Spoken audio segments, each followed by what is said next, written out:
Bismillahirrahmanirrahim. Alhamdulillah Rabbil Alamin. Ar-Rahmanir-Rahim. Maliki Yawmiddin. Iyyaka na'budu wa iyyaka nasta'in. Ihdinas siratal mustaqim. Siratal ladzina an'amta 'alaihim ghairil maghdubi 'alaihim waladdallin. Amin. Wassalatu wassalamu ala Rasulillah wa ala alihi wa sahbihi wa man walah. Tajuk perbincangan kita hari ini ialah mazhab-mazhab dalam ahli sunnah wal jamaah.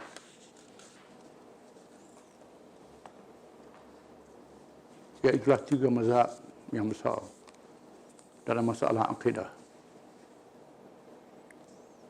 Mazhab Salaf, mazhab Asy'ariyah dan mazhab Maturidiyah. InsyaAllah kita akan bincang tiap-tiap satu dari segi sejarah dan kepahaman. Mazhab Salaf mereka itu ialah orang-orang yang berpegang teguh dengan Al-Quran dan Sunnah Rasulullah SAW. Dan orang-orang yang mengikut mereka yang paling utama di kalangan mereka ialah para sahabat radhiyallahu anhum. Kemudian diikuti oleh para ulama tabi'in dan orang-orang yang menurut jejak langkah mereka sehingga kurun ketiga Hijriah dikenali dengan golongan salaf. Mereka ialah angkatan pertama di kalangan mereka dikenali dengan nama salaf, di mana mereka berpandu kepada Al-Quran dan As-Sunnah dengan tidak mentakwilkan ayat-ayat yang mutasyabihat, tetapi menyerahnya kepada Allah. Berpandukan kepada firman Allah Ta'ala, Huwa alladhi anzala 'alaika al-kitaba minhu ayatun muhkamatun hunna ummul kitabi wa ukhra mutasyabihat. فأما الذين في قلوبهم زيغ فيتبعون ما تشابه منه ابتغاء الفتنة وابتغاء تأويله وما يعلم تأويله إلا الله. Mereka wakaf di situ. والراسخون في العلم يقولون آمنا به كل من عند ربنا وما يذكر إلا أولو الألباب. Surah Al-Imran.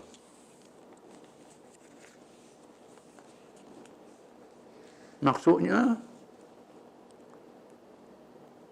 dialah yang menurunkan Alkitab, Al-Quran kepada kamu. Di antara isinya ada ayat-ayat yang muhkamat, yakni yang terang maksudnya. Itulah pokok-pokok isi Al-Quran.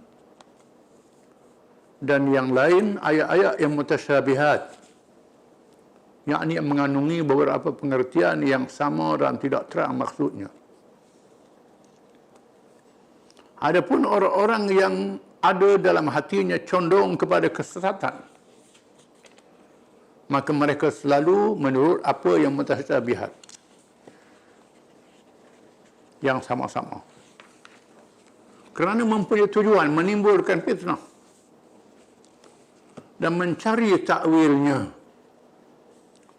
Padahal tidak ada yang mengetahui takwilnya melainkan Allah.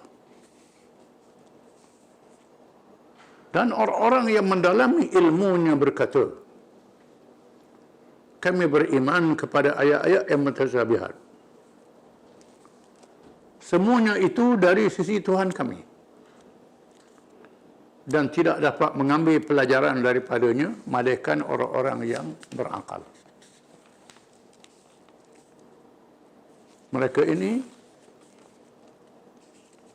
berpandukan pada ayat yang dibaca tadi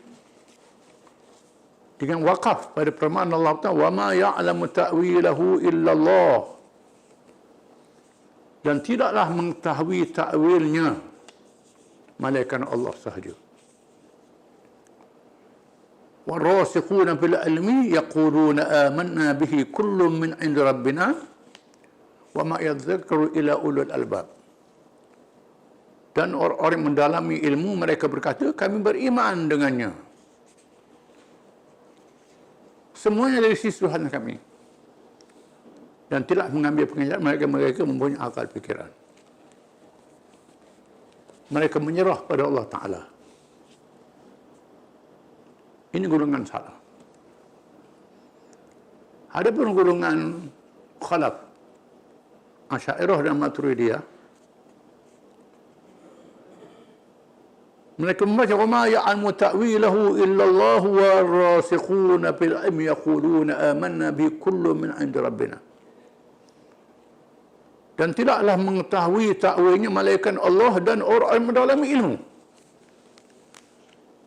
Perkataan takwil mengandungi beberapa makna dalam bahasa Arab. Takwil makna tafsir. Tuan ini salah. Takwil dengan makna memindahkan tujuan dia. Itu salah. Adakah ayat mutasyabihat boleh ditafsirkan?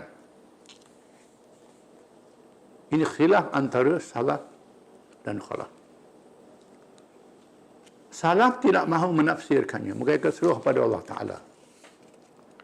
Ayat-ayat mutasyabihat, iaitu ayat-ayat yang mengatakan perkara benda kepada Allah. Seperti yadullah, tangan Allah.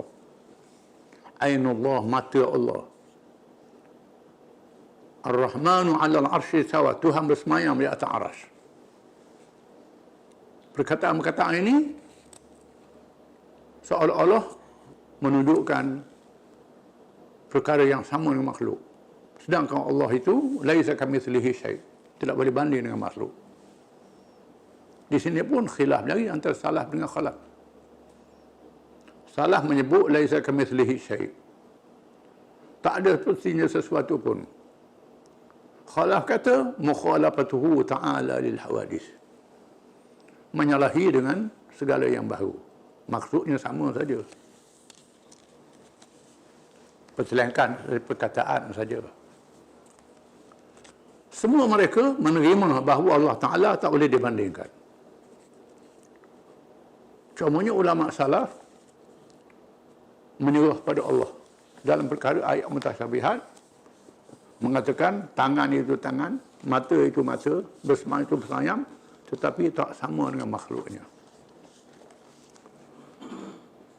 Disebut dalam matan Jawharah, kullu nassin awhama tashbiha awalhu afwawid warum tanziha. Setiap nas yang menimbulkan syubhat, takwil ataupun serah pada Allah Ta'ala. Takwil ini ialah menafsirkan dari segi balaghah. Allah mengatakan maksud tangan itu ialah kuasa Allah Ta'ala, bukan tangan sungguh. Mata Allah Ta'ala melihat. Bersemayam Allah Ta'ala maha berkuasa. Mereka mentakwilkan dengan ilmu balaghah, ilmu bahasa Arab. Ada penggolongan salah tak mentakwilkan, serah pada Allah Ta'ala. Tangan. Tapi tangan tak sama dengan makhluk. Mata tak sama dengan makhluk. Di antara mereka ialah imam-imam mazhab.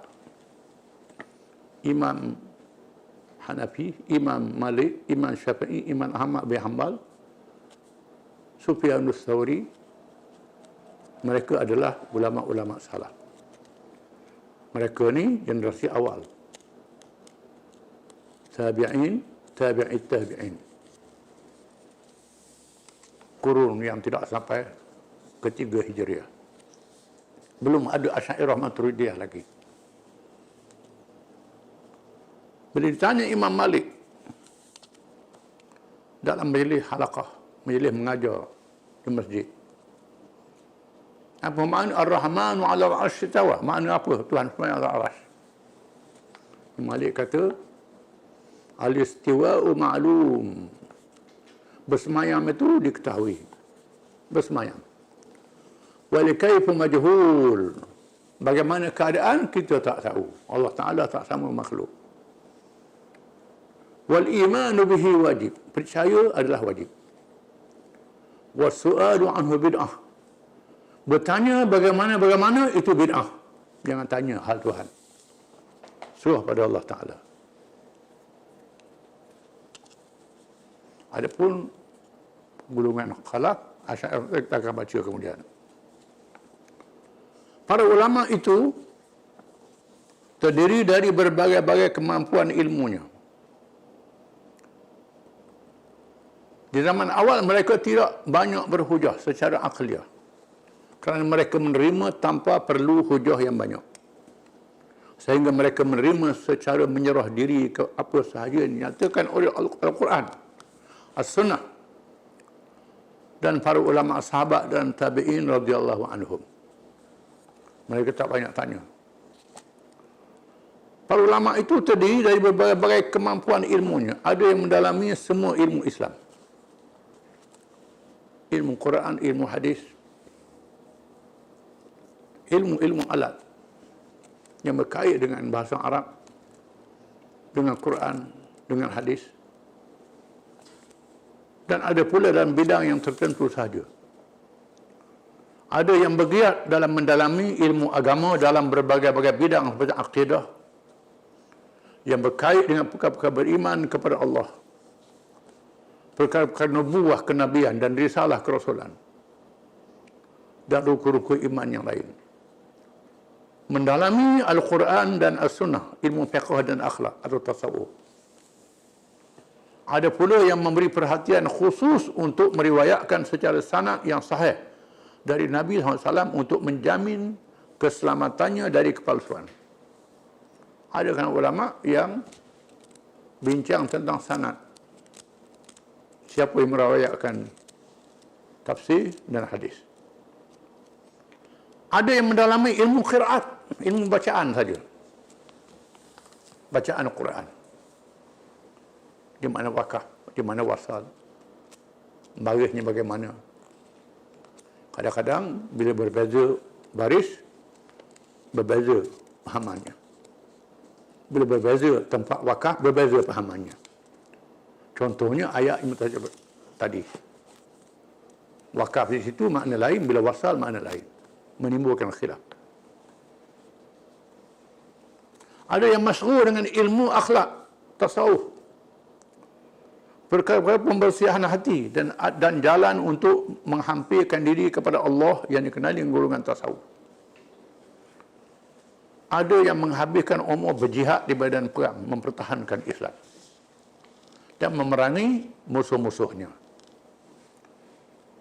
Ada yang masyhur dengan ilmu bahasa Arab seperti nahwu, saraf, balaghah dan sebagainya, yang menjadi alat penting untuk mempelajari agama dengan bahasanya yang asal, iaitu bahasa Arab yang menjadi bahasa asal Al-Quran dan As-Sunnah.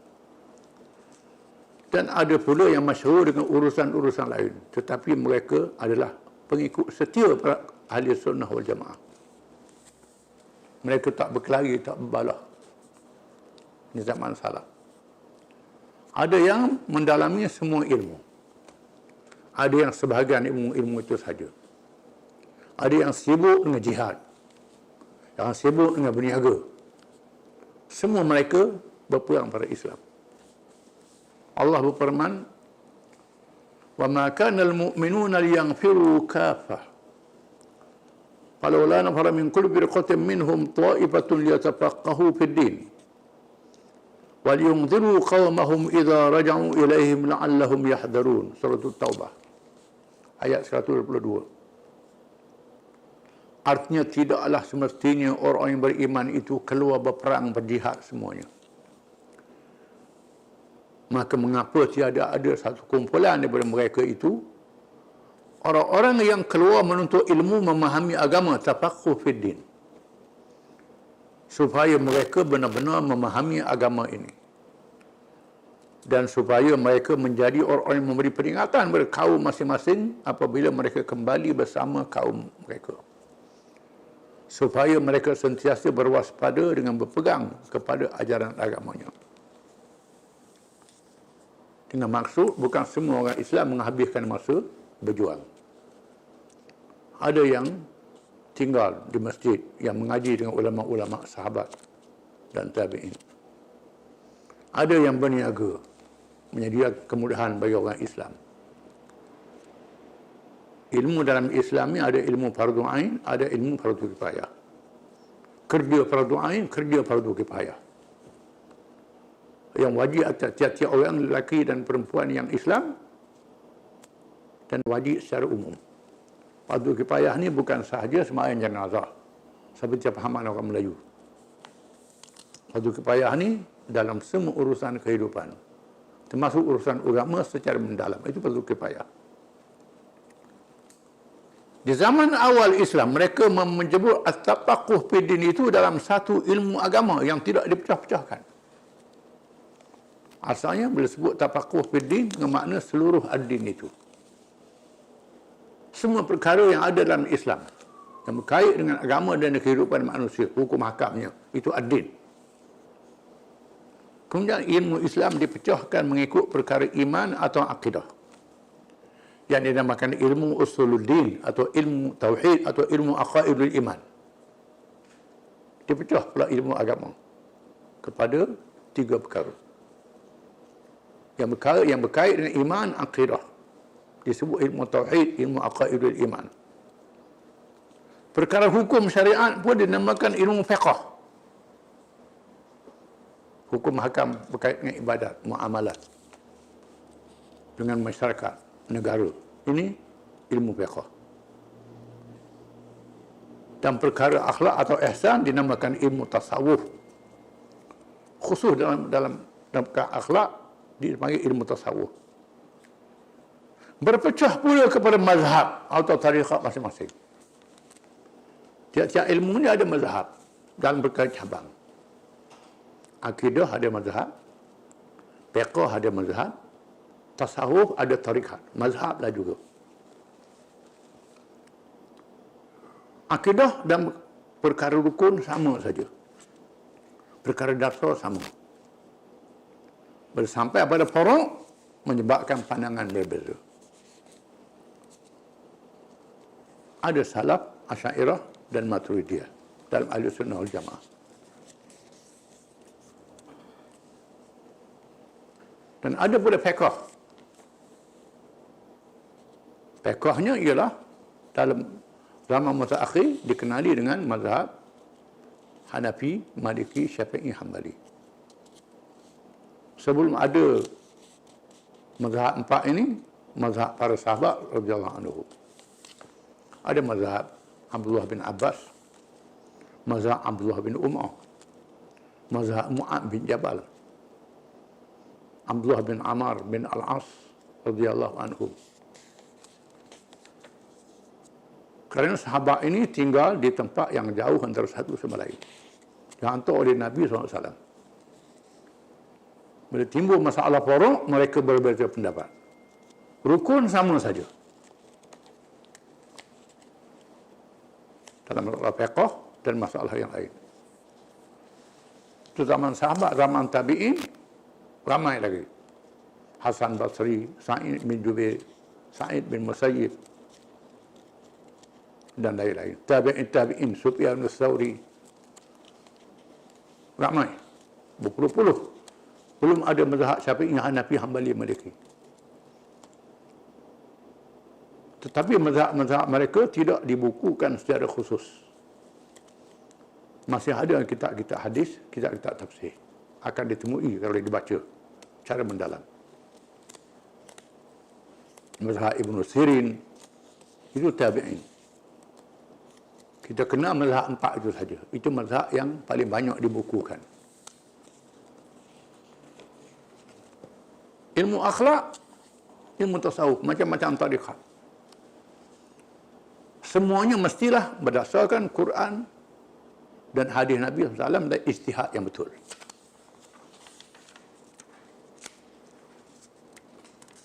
Pada awalnya berlaku perbincangan dalam perkara khilafah, melantik pemimpin.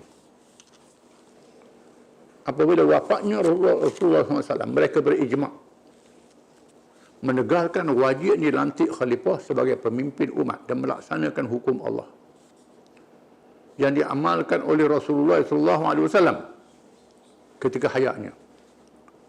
Dan mereka berpendapat bahawa khalifah itu dari kalangan Quraisy sebagai golongan yang paling kuat dan berpengaruh pada masa itu. Khalifah itu mestilah dibai'ahkan, yakni kenyataan kesetiaan dalam perkara yang tidak bercanggah dengan Allah dan Rasulnya. Bai'ah ini dilakukan oleh umat Islam atau wakil mereka, dikenali ahlul halli wal aqd, yakni pemimpin-pemimpin kalangan ulama dan umara. Mereka berpendapat bahawa syura hendaklah ditegakkan dalam perkara yang tidak ada nas. Kerananya disah pada para pemimpin yang dinamakan ahlul halli wal aqdi dengan ulama dan umara. Ulama ialah ilmuwan agama. Umara pemimpin-pemimpin yang dilantik di wilayah-wilayah yang banyak dan urusan tertentu. Mereka juga adalah ulama. Mereka mengembalikan urusan itu hendaklah beriman dan adil dari segi pribadi, mengembalikan menjadi urusan negara. Dan menjadi ukuran adil itu ialah kitab Allah dan sunnah Rasulullah SAW. Pada awalnya, masalah fiqh tak banyak khilaf. Masalah akidah tak banyak khilaf. Mereka, kerana Rasulullah masih hidup, sahabat-sahabat utama masih hidup. Bila Nabi wafat, khilaf dalam masalah melantik khalifah saja. Golongan muhajirin mencalonkan Abu Bakar As-Siddiq radhiyallahu anhu. Ahlul Bait mencalonkan Sayyidina Ali. Ansar mencalonkan Sa'ad bin Ubadah. Kemudian mereka bersatu melantik Abu Bakar As-Siddiq radhiyallahu anhu. Berhubung dengan para sahabat radhiyallahu anhum, ahli sunnah wal jamaah sangat menjunjung tinggi semuanya. Mengakui keempat-empat al-Khulafa ar-Rasyidin adalah orang yang paling layak di zaman masing-masing. Memohon supaya Allah mengampun dengan para sahabat radhiyallahu anhum dalam pertelingkahan dan apa yang berlaku di kalangan mereka. Kerana jasa mereka yang sangat besar bagi menegakkan kalimah Allah. Walaupun sudah tentu ada yang bersalah dalam pertelingkahan itu, inilah sebab Allah dalam Al-Quran. وَالَّذِينَ جَاءُوا مِنْ بَعْدِهِمْ يَقُولُونَ رَبَّنَا اغْفِرْ لَنَا وَلِإِخْوَانِنَا الَّذِينَ سَبَقُونَا بِالْإِيمَانِ وَلَا تَجْعَلْ فِي قُلُوبِنَا غِلًّا لِلَّذِينَ آمَنُوا رَبَّنَا إِنَّكَ رَءُوفٌ رَحِيمٌ. Surah Asy ayat 10. Artinya, dan orang-orang yang datang kemudian daripada mereka berkata, wahai Tuhan kami, ampunilah kami dan saudara-saudara kami yang mendahului kami di dalam iman. Dan janganlah engkau menjadikan dalam hati kami perasaan hasad dan dendam terhadap orang yang beriman.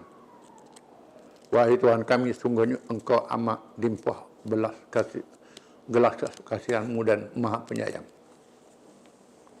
Ayat diucapkan oleh generasi awal umat Islam bila berlaku peperangan dalam masalah khilafah selepas pembunuhan Sayyidina Utsman bin Affan radhiyallahu anhu. Nasib malang bagi umat Islam. Kemudian peperangan antara Sayyidina Ali dengan Muawiyah, Sayyidina Ali dengan Aisyah, Zubair dan Talha. Walaupun lagi ijtihadnya Sayyidina Ali betul, tak boleh dinafikan. Dengan sebab itu Ahli Sunnah mengiktiraf Sayyidina Ali adalah Khulafa' Rasyidin. Dia itu adalah dia semua, tak dinafikan. Mereka yang salah melawan Sayyidina Ali, kita doa pada Allah Ta'ala, dia ampunkan dosa mereka dan tidak melaknat mereka, serah pada Allah Ta'ala. Ini sikap Ahli Sunnah wal Jamaah. Generasi pertama ini tidaklah menamakan diri mereka dengan nama mazhab yang tertentu. Kerana umat Islam pada masa itu berpadu dari segi hidupnya. Para sahabat yang masih hidup menjadi tumpuan untuk bertanyakan masalah. Masa sahabat masih hidup, ada apa-apa masalah, mereka bertemu dengan ulama-ulama sahabat radhiyallahu anhu.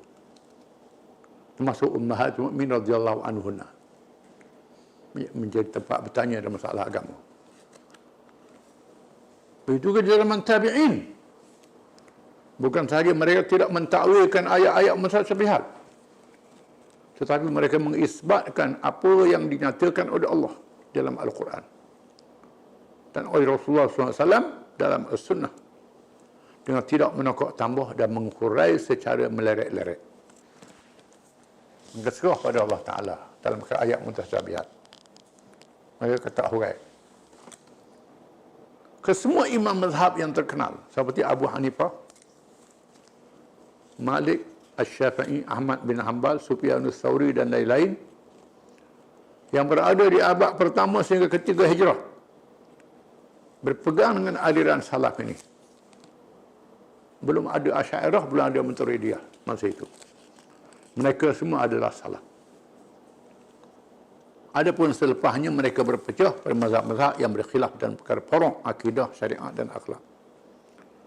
Namun tetap bersatu dalam perkara rukun dan dasar Islam. Mereka itu mazhab salaf. InsyaAllah kita bincang pula tentang Asy'ariyah. Wallahu a'lam.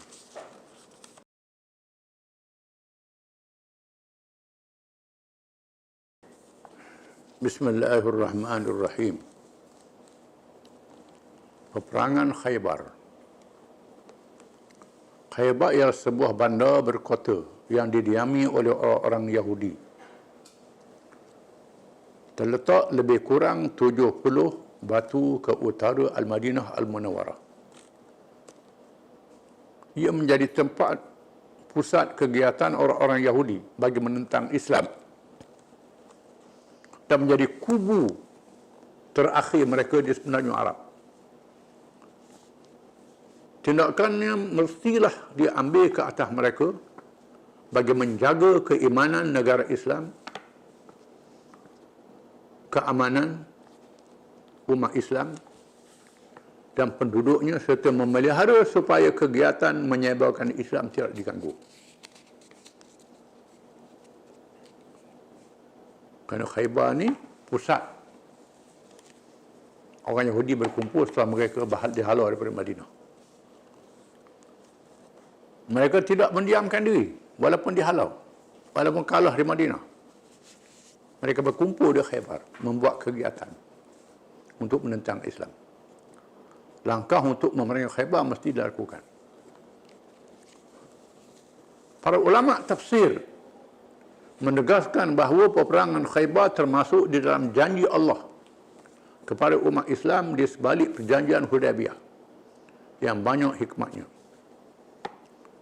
iaitu terkandung di dalam perjanjian Allah Ta'ala dalam firman-Nya, لقد رضي الله عن المؤمنين إذ يبايعونك تحت الشجرة فعلم ما في قلوبهم فأنزل السكينة عليهم وأثابهم فتحا قريبا ومغانم كثيرة يأخذونها وكان الله عزيزا حكيما وعدكم الله مغانم كثيرة تأخذونها فعجل لكم هذه وكف أيدي الناس عنكم ولتكون آية للمؤمنين ويهديكم صراطا مستقيما.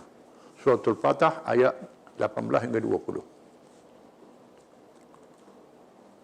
Sesungguhnya Allah telah redha terhadap orang-orang yang beriman ketika mereka berbai'ah, berjanji setia kepadamu di bawah pokok. Maka Allah mengetahui apa yang ada di dalam hati mereka, lalu menurunkan ketenangan kepada mereka dan memberi balasan kepada mereka dengan kemenangan yang dekat serta harta rampasan yang banyak yang dapat mereka ambil. Dan adalah Allah Maha Perkasa lagi Maha Bijaksana. Allah menjanjikan kepada kamu harta rampasan yang banyak yang dapat kamu ambil. Maka segerakan kepada kamu. Dan Allah menahan tangan manusia daripada mengalahkan kamu supaya menjadi tanda pada orang yang beriman, memberi hidayah kepada mereka ke jalan yang betul. Ayat ini merupakan janji Allah kepada umat Islam selepas perjanjian Hudaybiyah. Setelah mereka bimbang dengan perjanjian Hudaybiyah yang dilihat sangat berat sebelum. Nabi menerima perjanjian itu kerana memahami yang tersirat bukan tersurat saja. Walaupun dilihat isi kandungan perjanjian itu seperti mengalah, tetapi akan mendapat kemenangan politik yang dijanjikan oleh Allah. Kemenangan ketenteraan. Islam dapat menghapuskan Yahudi di semenanjung Arab. Ini akan berlaku. Bukan saja Fathu Makkah, termasuklah Khaybar. Muqaddimah perjanjian tersebut ialah peperangan Khaybar, mendahului Fathu Makkah, sebagai langkah yang mesti diambil bagi melumpuhkan seluruh tenaga musuh yang berperanan besar menentang Islam. Walau bagaimanapun, semua yang berlaku mestilah mempunyai alasan yang kuat. Di mana alasan untuk menyerang Khaybar ialah kerana penglibatan orang-orang Yahudi Khaybar dalam peristiwa peperangan Ahzab yang sangat mencemaskan, memberi perangsang kepada Yahudi Bani Quraidah bagi mengkhianati perjanjian mereka dengan Rasulullah SAW. Dan seterusnya berlaku peperangan untuk membunuh, perancangan untuk membunuh Rasulullah SAW oleh orang Yahudi melalui sihir dan melalui tindakan-tindakan yang lain. Menandakan orang Yahudi sudah melanggar perjanjian untuk berada dalam negara Islam dengan aman. Mengesahkan bagi orang Islam untuk menyerang Khaybar, bertindak terhadap mereka. Sudah ada alasan. Maka dia ambil peluang oleh Nabi SAW. Rasulullah SAW menangguhkan tindakan ke atas mereka kerana memberi penumpuan kepada musuh yang lebih kuat, iaitu musyrikin. Orang-orang musyrikin. Orang Arab musyrikin. Dengan berlakunya perjanjian Hudaybiyah Mekah, gerakan tentera boleh dialihkan ke arah Khaybar. Maka berlakulah suatu keadaan yang menenangkan ketegangan dengan orang musyrikin dalam perjanjian Hudaybiyah. Maka Nabi mengarahkan tujuan menghadapi Yahudi di Khaybar. Menyediakan anggota pasukan yang ditugaskan. Persediaan untuk perang Khaybar dilakukan dengan cara yang istimewa, iaitu menolak golongan munafik daripada menyertainya dengan cara yang bijaksana, iaitu mengarahkan kepada sesiapa yang mahu menyertai secara sukarela di kalangan sesiapa yang gemar untuk berjihad, dan di kalangan mereka yang terlibat dengan bai'ah di bawah pokok Hudaybiyah sahaja, iaitu terdiri dari 1,400 orang para sahabat radhiyallahu anhum yang Allah Ta'ala sebut dalam ayat dibaca tadi. Laqad radhiyallahu 'anil mu'minin. Allah Ta'ala redha pada mereka yang beriman. Jumlah mereka ialah 1,400 orang. Bukan calang-calang Allah Ta'ala sebut dalam Quran radhiyallahu anhum. Maka tak boleh dicela walaupun mereka buat salah. Ini mesti ingat. Mereka terlibat di dalam bai'atul ridwan. Bai'atul ridwan. Bai'ah yang mendapat keredaan Allah Ta'ala. Nabi memberi peluang terbuka kepada siapa yang mahu ikut. Tetapi mereka yang terlibat dalam bai'ah hendaklah diserta menyertainya, dengan tujuan untuk mengeluarkan kalangan munafik. Orang munafik saat tentu dah tak bersedia. Di masa peninggalan Rasulullah SAW, menugaskan urusan Madinah kepada Sima' bin Arfatah Al-Ghifari. Nabi lantik pemerintah Madinah menguruskan penampilan Madinah kepada sahabat Sima' bin Arfatah Al-Ghifari. Dan pada ketika persiapan untuk ke Khaybar ini juga, tibanya ke Madinah untuk menjadi seorang Islam, seorang sahabat yang banyak meriwayatkan hadis, iaitu Abu Hurairah radhiyallahu anhu. Masa ni Abu Hurairah datang masuk Islam. Abu Hurairah seorang sahabat yang terkenal dan banyak meriwayatkan hadis, masuk Islam pada masa ini. Orang-orang munafik mengadakan hubungan sulit dengan Yahudi Khaybar. Mereka tak diam. Golongan munafik mengambil langkah membantu orang-orang Yahudi Khaybar melalui ketua mereka Abdullah bin Ubay, dengan menghantar utusan menyatakan kepada orang-orang Yahudi Khaybar, Muhammad sedang menuju ke arah kamu untuk menyerang kamu. Berwaspadalah, jangan takutkan mereka kerana jumlah mereka sedikit dan lemah, sedangkan kamu lebih banyak kelengkapan dan persediaan perang. Orang munafik beri semangat pada orang Yahudi untuk menentang Islam. Mereka pura-pura orang Islam, jadi orang Islam. Dan masa yang sama, mereka adalah musuh yang sangat berbahaya. Membocorkan rahsia. Apabila mereka mengetahui berita itu, mereka mengambil keputusan menghantar Kinanah bin Abil Haqiq dan Hawzah bin Qis supaya menemui kabilah musyrikin Ghatfan untuk meminta bantuan kerana mereka mempunyai hubungan dengan Yahudi Khaybar untuk bersama-sama menentang Islam. Untuk jadikan perangsang, mereka menjanjikan pemberian separuh daripada hasil tamar Khaybar diberi pada kabilah Ghatfan. Tawaran hadiah sekiranya berjaya mengalahkan orang Islam. Mereka ajak sama kaum kabilah musyrikin Ghatfan untuk meramaikan tentera mereka. Seterusnya bergerak menuju ke Khaybar. Dalam perjalanan menuju ke Khaybar, Rasulullah SAW tidak terus menuju ke Khaybar, tetapi terlebih dahulu melalui Bukit Asar, kemudian ke Sahbah, kemudian turun ke lembah Ar-Raji' yang terletak kira-kira perjalanan sehari semalam dengan kabilah Ghatfan untuk mengelulukan musuh. Sehingga gerakan mereka diketahui oleh kabilah Ghatfan, sehingga menyebabkan Ghatfan membatalkan rancangan untuk membantu Yahudi Khaybar,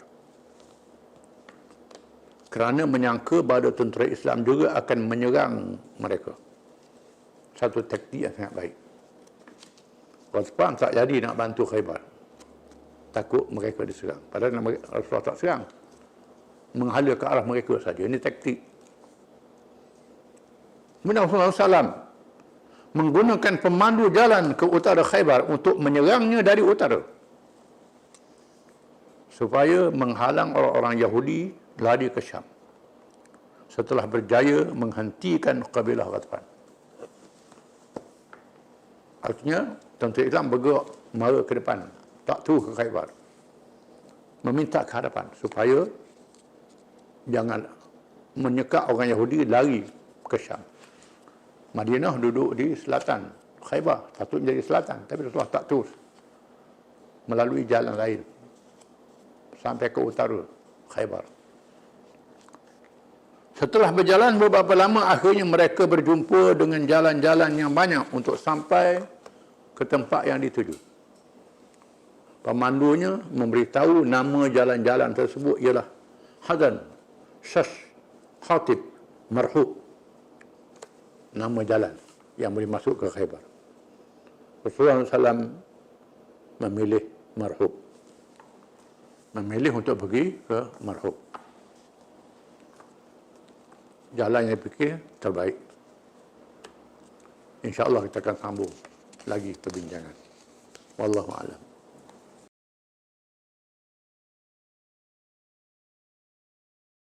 A'udzu billahi minasyaitonir rajim.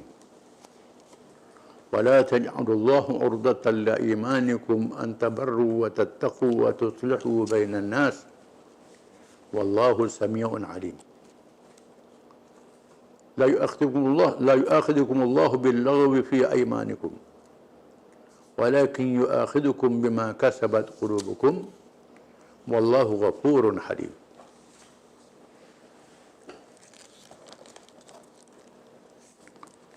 Maksudnya, dan janganlah kamu jadikan nama Allah dalam sumpah kamu sebagai benteng yang menghalangi kamu daripada berbuat baik dan bertakwa, serta mendamaikan perbalahan antara sesama manusia. Dan ingatlah Allah sentiasa mendengar lagi sentiasa mengetahui. Allah tidak mengira kamu bersalah tentang sumpah-sumpah kamu yang tidak dimaksudkan untuk bersumpah. Tetapi ia mengira kamu bersalah dan akan mengenakan hukuman dengan sebab sumpah yang diusahakan, disengajakan oleh hati kamu dengan niat bersumpah. Dan ingatlah Allah amat pengampun lagi amat penyabar.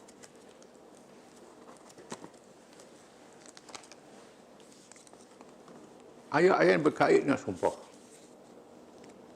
Sumpah ni satu perkara yang sangat menjadi minat orang Arab untuk menguatkan tekad, menguatkan suatu perkara, menguatkan hujah.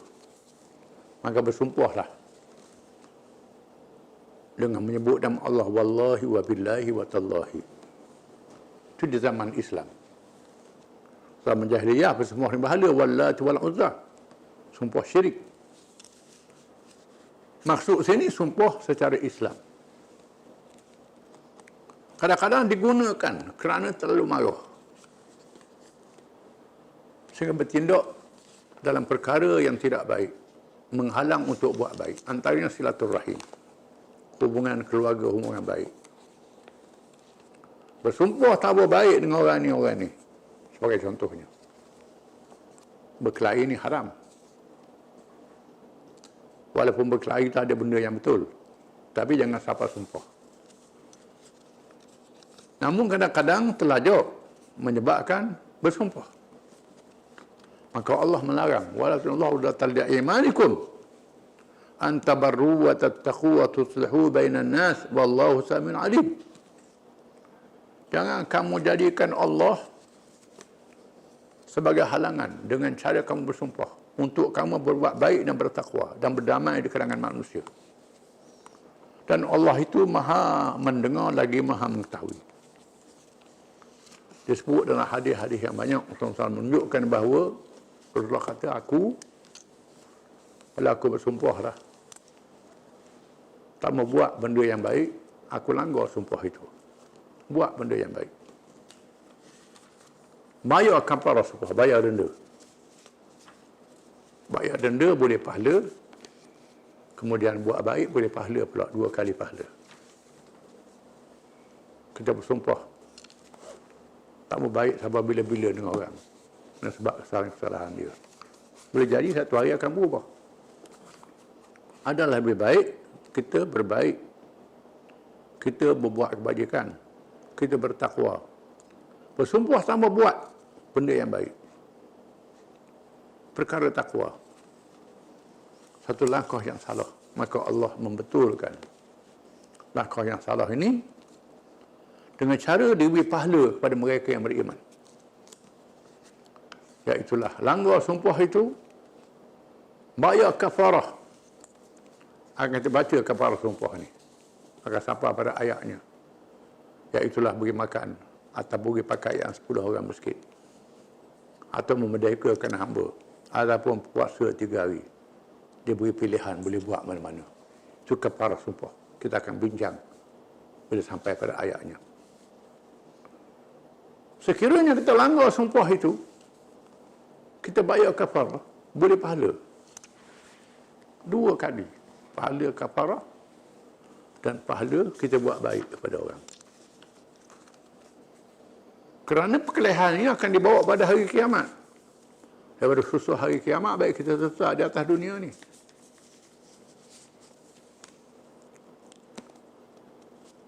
Nabi bersabda,